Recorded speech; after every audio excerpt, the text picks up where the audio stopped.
Olá, queridos alunos, estamos de volta. Então vamos embora. Vamos voltar aqui para as invasões holandesas. Eu falava para vocês aqui, vamos fazer de contas que você tem aqui a Holanda, você tem aqui Pernambuco, tá certo? Olinda, capital, Recife, o grande porto. O porto de Olinda, Recife. Bom, vejam bem. Em primeiro lugar, eu quero que você entenda o seguinte. Quando a gente fala das invasões holandesas, aqui em Pernambuco, o aluno tem que entender que os holandeses passaram aqui 24 anos. Eles invadem em 1630 e só serão expulsos em 1654. Esse período de 24 anos, nós chamamos de o quartel holandês. Não é? 25 anos, é um quarto de século. Então a gente usa a expressão o quartel holandês. Então, durante esse quartel holandês, esse período de dominação, como é que a gente pode estudar isso aí? Nós podemos estudar isso aí de três formas. Veja bem, vai depender de como a banca examinadora usar a expressão, a nomenclatura que ela vai usar. Mas eu posso usar a expressão período da invasão, período nassoviano e período da restauração ou insurreição. Ou eu posso usar a expressão período pré-nassoviano, período nassoviano e período pós-nassoviano. Vai depender de como a banca preparar a questão. O importante é que o aluno entenda que, nesse quartel de século que os holandeses aqui passaram, nós podemos dividir em três partes. O momento da invasão, o momento do apogeu, que é o momento de Maurício Nassau, até porque, na realidade, Nassau vai investir muito, né, na implantação e incrementação dessa indústria açucareira, tá certo? Não digo implantação, mas incrementação da indústria açucareira. E com a saída de Maurício Nassau, vem toda uma movimentação para expulsar os holandeses, que nós podemos usar a expressão insurreição pernambucana ou podemos usar a expressão restauração pernambucana. Então vamos observar aqui na telinha. Vamos fazer de contas que nós temos aqui Olinda. Vejam, o governador de Pernambuco, era o neto de Duarte Coelho, era o famoso Matias de Albuquerque. Matias de Albuquerque. Vejam, o Matias de Albuquerque, ele vai organizar uma defesa muito bem organizadazinha aqui, concentrada em Olinda, que era a capital, alguma coisa em Recife também. E quando os holandeses aparecem, eles vão encontrar uma resistência ferrenha. Os holandeses dão mais a volta para o norte e acontece um desembarque lá para o lado de Pau Amarelo.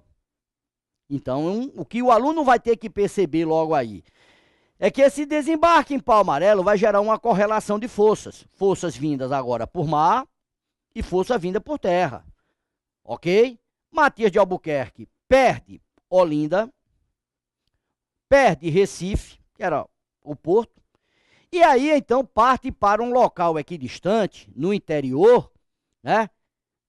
Um local equidistante entre Recife e Olinda, lá no interior, que é justamente o famoso Arraial do Bom Jesus. E aí você pergunta, peraí, Novaes, ele parte para o interior? Hoje o Arraial do Bom Jesus seria o sítio da Trindade ali em Casa Amarela, ok? Se você olhar direitinho, nós temos ali a Estrada do Arraial, tá certo? Então ali é onde funcionou o sítio da Trindade, ali funcionou justamente o Arraial do Bom Jesus. Ali no Arraial do Bom Jesus, Matias de Albuquerque vai resistir fervorosamente através de um movimento que vocês vão conhecer muito na academia, com a expressão de guerra de guerrilha, a famosa guerrilha, mas que aqui a gente chama normalmente de emboscadas, certo? Matias de Albuquerque vai resistir bravamente no Arraial do Bom Jesus através das chamadas emboscadas. Só que eu quero que vocês entendam uma coisa. Acompanhe bem o raciocínio lógico.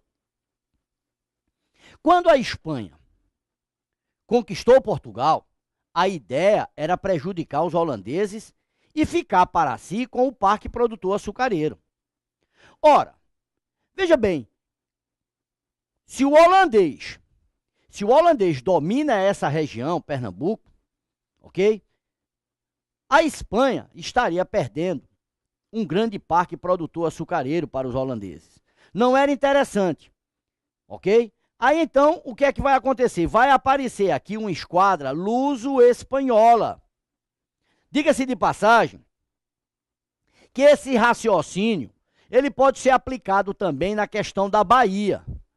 Quando os holandeses invadiram a Bahia, a resistência na Bahia ficou a cargo do bispo, Dom Marcos Teixeira, e o bispo, na realidade, vai desencadear as emboscadas e tal. E Filipe II manda para a Bahia, manda uma esquadra, chamada até de a Jornada dos Vassalos, sob o comando de Dom Fradique de Toledo Osório. E essa esquadra, chegando à Bahia, vai expulsar os holandeses, vai ajudar no processo de expulsão dos holandeses. 5 anos após, eles aparecem aqui em Pernambuco, 1630.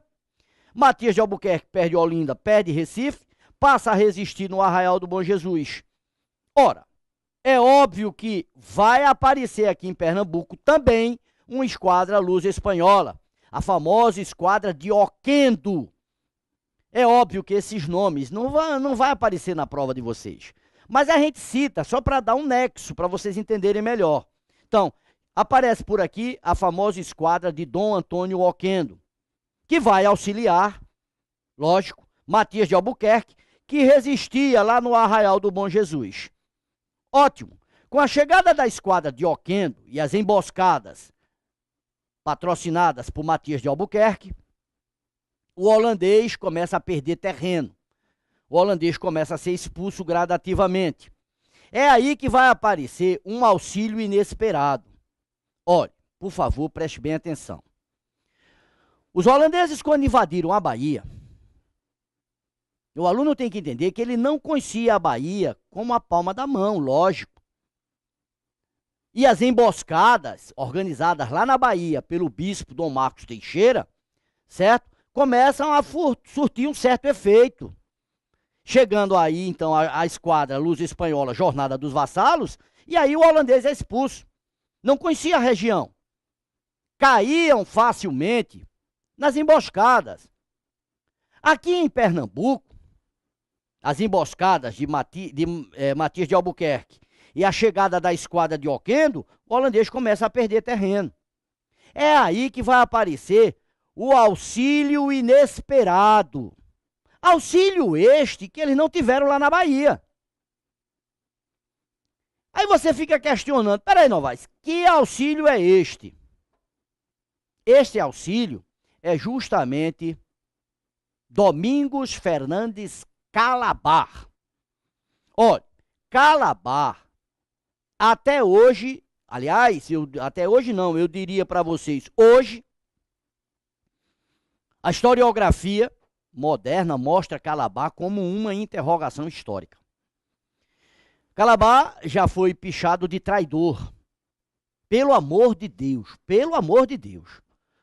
Se cair numa prova dizendo que Calabar, afirmando categoricamente que Calabar foi traidor, isso é um erro absurdo. Fuja desse erro. Calabar hoje não é visto mais como traidor.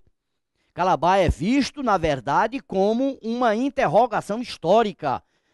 Calabar é visto, na realidade, como um auxílio inesperado para os holandeses. Agora, é óbvio que a banca examinadora pode botar uma questão dizendo Calabar já foi visto como traidor. Aí ficaria correto. Calabar já foi apontado como traidor. Aí ficaria correto. O que fica errado, o que ficaria errado totalmente é afirmar categoricamente que ele foi traidor. Que ele foi um traidor. Não pode. Até porque, pense bem. Se eu chamar alguém de traidor, eu tenho que dizer a quem ele traiu. Aí você vai perguntar, não, peraí, não vai. Mas ele traiu os pernambucanos. Não, rapaz. Calabar, rapaz, era negro, perseguido. Calabar, vamos assim dizer, era escravo, rapaz, perseguido, com a cabeça a prêmio. Perseguido, inclusive, pelo próprio Matias de Albuquerque, coisa que ele começou querendo ajudar Matias de Albuquerque, e depois foi apontado como bandido, como ladrão e tudo mais. Aí ele corre, foge, junta-se aos seus, tá certo? E vai auxiliar os holandeses. Então, primeira coisa, Calabar em relação aos holandeses é um auxílio inesperado. Ok? Até aí ou não? Segundo aspecto, por que Calabar é uma interrogação histórica? Ora, aí você tem que analisar duas coisas. Ou Calabar estava pensando na própria pele, né? Haja vista que ele tinha a cabeça a prêmio, e caso ele auxiliasse o pretenso colonizador, que era o holandês, e esse holandês tivesse sucesso, é óbvio que diante desse novo colonizador, o holandês, ele iria ostentar uma posição extremamente elevada. Daí o questionamento. Será que Calabar estava pensando assim? Outra coisa, Calabar poderia estar pensando nos irmãos negros, porque a colonização, o modelo de colonização que aí estava, não favorecia em nada aos negros. O holandês talvez trouxesse um novo modelo de colonização. Talvez, isso aí é... Então veja bem, por isso que Calabar é uma interrogação histórica. Ok? Então tem que observar isso. Não se pode mais apontar categoricamente Calabar como traidor. O que é importante é que o aluno entenda. Foi um auxílio inesperado, certo? E é com esse auxílio inesperado, com esse auxílio de Calabar, que os holandeses conseguiram derrubar o Arraial do Bom Jesus, aqui na telinha, derruba o Arraial do Bom Jesus. Matias de Albuquerque, ao perder o Arraial do Bom Jesus, ele foge. Com o que sobrou do Arraial, claro, ele foge para a Bahia. Só que nessa fuga para a Bahia, você vai ter que entender que em uma pequena cidadezinha que hoje pertence a Alagoas, né, uma cidadezinha chamada Porto Calvo, naquela pequena cidade, Matias de Albuquerque, batendo em retirada, ele depara-se ali com um pequeno grupo de holandeses. Um pequeno grupo. E em meio a esse pequeno grupo de holandeses, ali estava Calabar. E aí, Matias de Albuquerque vai entrar em choque com esse pequeno grupo de holandeses, sagra-se vencedor e vai garrotear Calabar. Daí, garroteou Calabar, ele vai embora para a Bahia, da Bahia vai para a Espanha, termina preso lá na Espanha. Filipe manda prender, inclusive, Matias de Albuquerque, por incompetência, por ter perdido Pernambuco para os holandeses. Então, por favor, vejam isso aqui, ó. Vamos observar aqui. A primeira parte da invasão holandesa seria essa daí, a invasão. O que é que a gente pode destacar nessa invasão? Nós podemos destacar que, na realidade, né, houve uma resistência em Olinda e o desembarque dá-se lá para o lado de Pau Amarelo. Podemos destacar Matias de Albuquerque resistindo no Arraial do Bom Jesus, através das emboscadas. Podemos destacar ainda a chegada da esquadra de Dom Antônio Oquendo, que vai auxiliar Matias de Albuquerque. E aí, o grande destaque é o auxílio inesperado que foi prestado justamente por Calabar aos holandeses. Com esse auxílio prestado por Calabar, os holandeses assenhoraram-se da região. Então, essa primeira parte, que é a chamada parte da invasão, tá certo? Conclui-se aí com o auxílio de Calabar, levando os holandeses a assenhorarem-se da região. A segunda parte, agora, que é justamente o período nassoviano. Período nassoviano, ok? Esse período nassoviano vai durar de 1637 a 44. Então, se você olhar direitinho, Maurício de Nassau passa aqui, na verdade, 7 anos. Esse período nassoviano, certo? A gente tem que entender uma coisa. Os doutrinadores, de um modo geral, eles apontam esse período como se no período do apogeu da nossa produção açucareira. Então, analisar Maurício de Nassau é você observar o seguinte, crianças, vejam. Nassau, ele será considerado aqui um renascentista. Olha, pelo amor de Deus, por favor. Um renascentista. E o aluno fica dizendo, mas rapaz, pô, como não é, rapaz, um renascentista? É porque você não pode esquecer que no início da Idade Moderna, lá na Europa, séculos 14, 15, 16, tá vendo? A Europa vivia uma verdadeira revolução cultural que ainda hoje chamamos de Renascimento.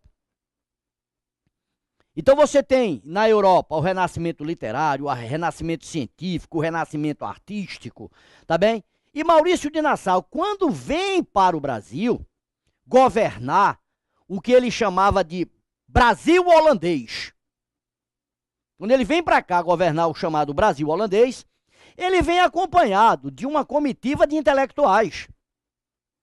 Maurício de Nassau traz uma comitiva de intelectuais, vai trazer pintores, médicos, naturalistas, engenheiros, arquitetos.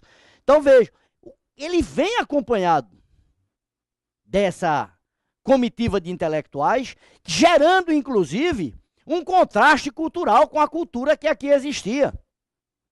Maurício de Nassau vem justamente com essa gama de intelectuais e, assim sendo, ele começa a ser visto historicamente como o verdadeiro representante do renascimento europeu aqui dentro da colônia. Daí, então, a expressão Nassau é um verdadeiro representante do renascimento europeu no Brasil. Simplificando, podemos dizer, Nassau, no Brasil, é visto como um renascentista. Fui claro até aí? Não pode esquecer isso aí. Essa expressão renascentista vem do movimento que está sacudindo a Europa, aquele movimento cultural, aquela revolução cultural que nós chamamos de renascimento. Daí renascentista. Mas o interessante, vamos começar a analisar, porque a coisa não passa apenas por trazer essa comitiva de intelectuais. Claro, tem muito mais coisas aí. Vamos analisar, por exemplo, a administração. Vamos analisar a administração de Nassau aqui. Ora, é comum o aluno, quando observa essa administração nassoviana, a primeira coisa que o aluno vai entender, ó pra cá, olhe bem pra cá, Nassau, a primeira coisa que o aluno tem que entender, Nassau vai fazer um forte investimento financeiro. Eu poderia dizer empréstimos. Ele vai gerar empréstimo para a burguesia, para a aristocracia rural açucareira. Ora, o aluno começa a dizer, rapaz, esse cara era um cara bom, emprestando dinheiro aí. Olha, não existe colonizador bonzinho, não existe. Ok? Nassau não tinha nada de bonzinho. O aluno não pode fazer uma prova com essa ideia de que Nassau era bom. Não existe isso. O aluno tem que botar os pés no chão. Nassau era um grande administrador, isso sim. Então, quando ele empresta dinheiro, pense nisso. Meu amigo, vamos analisar. Olhe comigo, pense comigo. A invasão acontece em 1630, ok? Nassau só chega aqui em 37. Se o aluno parar para pensar, são 7 anos de guerra. 7 anos de invasão. A voragem do fogo dessa guerra quebrou a produção açucareira. Ora, o que é que interessava para o holandês? Era a produção açucareira. Produção essa que foi quebrada nesses 7 anos de guerra. É óbvio que Nassau vai ter que investir para recuperar essa produção açucareira, rapaz. Senão a invasão não teria sentido. É lógico. Então ele vai investir na produção açucareira. Ele vai emprestar dinheiro. É importante que o aluno entenda. Ele não está dando dinheiro a ninguém, ele está emprestando. Agora, se você for analisar o que está por trás da cortina, é óbvio que essa aristocracia rural açucareira, ela pegava esse dinheiro emprestado, mas ela não tinha a menor intenção de pagar. E você vai me perguntar, e Nassau era tão idiota assim ao ponto de não perceber isso? Rapaz, o que interessava para Nassau era recuperar a produção açucareira. Como ele ia cobrar essa dívida, isso era um problema dele. E ele vai ter os seus argumentos para cobrar essa dívida. Ok? Mas a primeira coisa que o aluno tem que entender é que quando ele empresta dinheiro, certo? Não é que ele fosse bonzinho. Ele estava aí, na realidade, recuperando a produção açucareira. Esse é o primeiro aspecto. O segundo aspecto que a gente pode colocar aqui na telinha, esse segundo aspecto seria reunir os senhores de engenho em uma câmara, vamos assim dizer, em uma vereância. reuniu o senhor de engenho em uma Câmara de Vereadores, em uma Câmara comum, que é a famosa Câmara dos Escabinos. Dos Escabinos, ele reúne os senhores de engenho, reúne toda aquela aristocracia rural na Câmara dos Escabinos. Então, quando ele reúne essa aristocracia rural na Câmara dos Escabinos, o que é que ele queria com isso? Ele queria mostrar para a aristocracia rural, que ele não estava aqui para impor ou coisa parecida, muito pelo contrário, ele chama a aristocracia e diz, olha, crianças, vamos recuperar, o que é que vocês estão precisando, vamos ver o que é que a gente pode fazer juntos, vamos administrar juntos, vamos desenvolver isso aqui juntos. E aí é quando você fica pensando, tá vendo que ele era bom? Não era bom, isso é visão administrativa. Ele reúne a aristocracia em uma Câmara de Vereadores, por assim dizer, em uma vereança, em uma Câmara chamada Câmara dos Escabinos, ok? Um terceiro aspecto que a gente tem que começar a observar sobre Nassau seria a chamada liberdade. Eita, aí é onde muita gente erra, rapaz. A liberdade religiosa, a liberdade de culto, a liberdade religiosa. Vejam, analisar a liberdade religiosa, certo? Seria você perceber o seguinte. Ora, imaginava-se que quando os holandeses invadissem, eles iriam impor o culto protestante. Você não pode esquecer aquela questão, quando eu disse que lá na região de Flandres, você tinha ali protestantes e judeus. Então, qual era a ideia que se tinha? Que quando Nassau aqui chegasse, ou quando os holandeses dominassem a região, iriam impor o culto protestante, que aliás eles chamavam de o culto dos bodes. Iriam impor o culto dos bodes, que iriam destruir os templos, as igrejas e tal. E Nassau vai mostrar justamente o contrário. Nassau diz, olha, total liberdade de culto, tolerância religiosa. Veja a expressão que eu usei, tolerância religiosa. Normalmente nos livros que estão aí, aparece liberdade de culto, liberdade religiosa, tolerância, tranquilo, corretíssimo também. Então você tem aí a tolerância religiosa. Primeira coisa, meu amigo, você mexer com religião dá problemas. Dá problemas.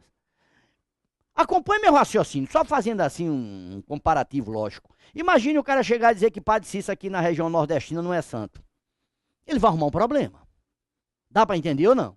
Agora imagina Nassau chegar aqui e querer impor um culto religioso, um culto protestante, destruindo templos, acabando com o catolicismo fervoroso que aqui existia. Ele arrumou uma reação muito grande contra ele. Tranquilo, ele iria sofrer essa reação. Aí ele dá liberdade de culto, rapaz. Então, evitaria o choque com essa aristocracia rural dentro do aspecto religioso. E aí entra o que é de mais importante. Dando liberdade religiosa, Nassau iria atrair para cá capital, sobretudo de judeus. Você, depois de sair da academia, você depois de formado, você vai para tirar a guarda ali pela Rio Branco, vai andar por ali pelo Recife Antigo, e eu tenho certeza que você vai tirar sua guardazinha por ali, passeando ali na Rua do Bom Jesus.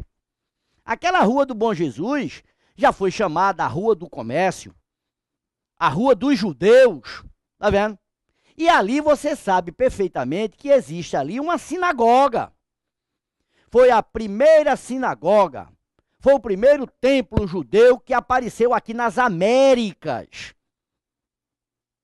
Então eu pergunto a vós, vocês, digam-me uma coisa, quando o Nassau dá liberdade religiosa, ele evitava um choque com a aristocracia rural católica e atraía o investimento de capital de judeus.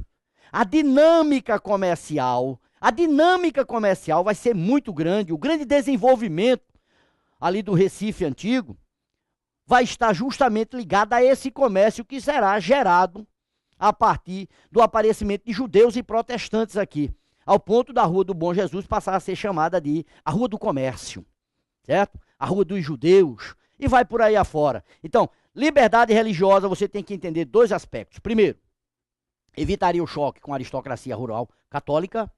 E segundo aspecto, atrairia capital de judeus para cá, tranquilamente, ok? Um quarto item aqui da administração de Nassau por aqui, um quarto item que a gente pode analisar, seria justamente o seguinte: a construção de pontes, de palácios, tá certo? O grande desenvolvimento de construções. Olha, o que é mais conhecido é a construção da ponte que hoje recebe o nome, Ponte Maurício de Nassau, né? Que liga, deixa eu mostrar uma coisa para vocês aqui, que liga justamente o Recife Antigo à ilha de Santo Antônio. Então, vamos fazer o seguinte, vamos fazer de contas que você está vendo aqui o Atlântico, está vendo aí o Atlântico? Aqui que você está vendo seria o Recife Antigo, certo? Se você observar, aqui, é porque a gente não para, nós somos recifenses, pernambucanos e tal, a gente nunca para analisar. Mas você tem o Recife Antigo, aqui você tem o rio Capibaribe, tá vendo aí, ó? Certo? E aqui você tem a ilha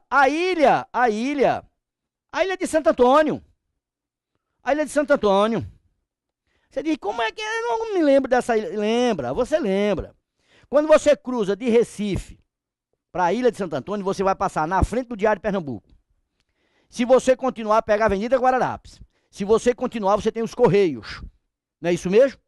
Depois você cruza outra ponte, vai sair lá no Samba São Luís. Então, veja bem. Diário de Pernambuco, pracinha de Pernambuco, do Diário de Pernambuco. Rua do Imperador, pracinha do Diário. Guararapes, Correios. Aquilo ali, tudo aquilo ali é a ilha de Santo Antônio.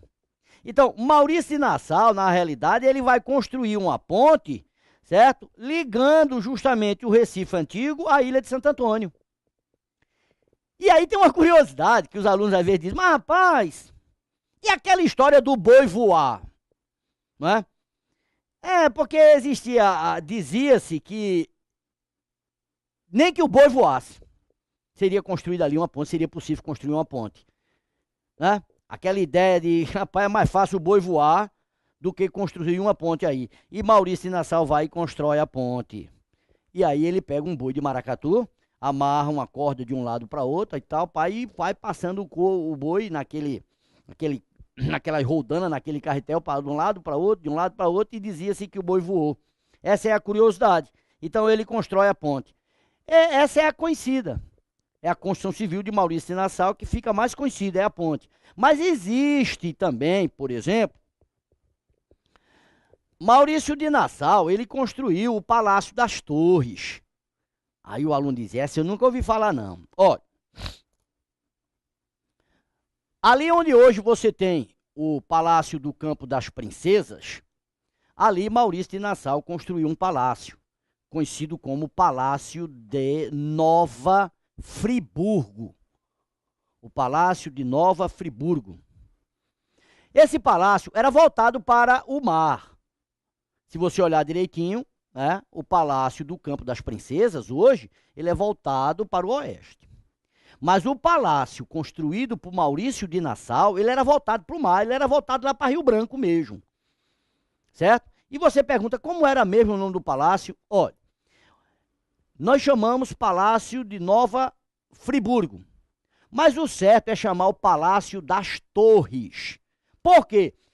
O palácio tinha duas torres. Duas. Uma servia de observatório astronômico.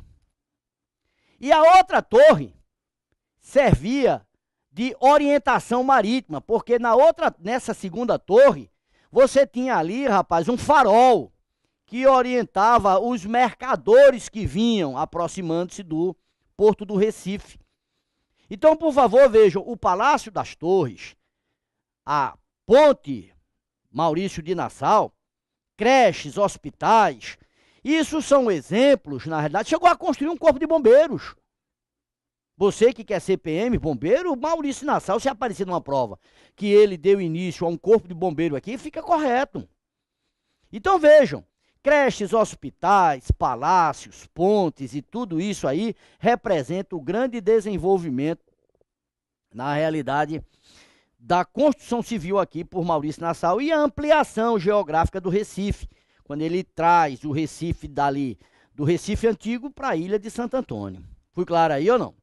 Vejam, e aí você vai ter que analisar um outro aspecto. Analisando aqui na telinha, aproveitando aqui esse espaçozinho na telinha. Vejam, analisando. Eu quero que entendam que Maurício de Nassau, ele vai dominar. Isso aí você não pode esquecer, viu? Porque a gente imagina que Nassau dominou só Pernambuco, não é isso mesmo ou não? Não, não, não, não. Nassau dominou de Sergipe ao Maranhão.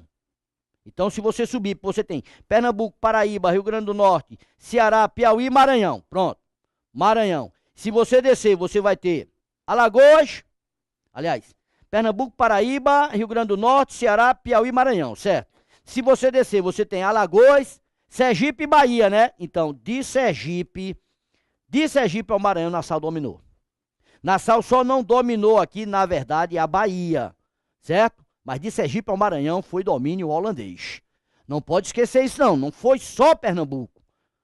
Isso aí você não encontra facilmente em livros, tá certo? Ele vai dominar de Sergipe ao Maranhão. E aí vai ter uma outra coisa que eu quero que vocês entendam. Vejam, eu quero que você entenda uma coisa muito simples. Nassau, ele vai também dominar áreas da África. E aí eu quero deixar isso em suspenso para que vocês possam entender bem detalhadamente no próximo bloco. No próximo bloco a gente vai detalhar essa questão aí. Um abraço, daqui a pouco a gente volta.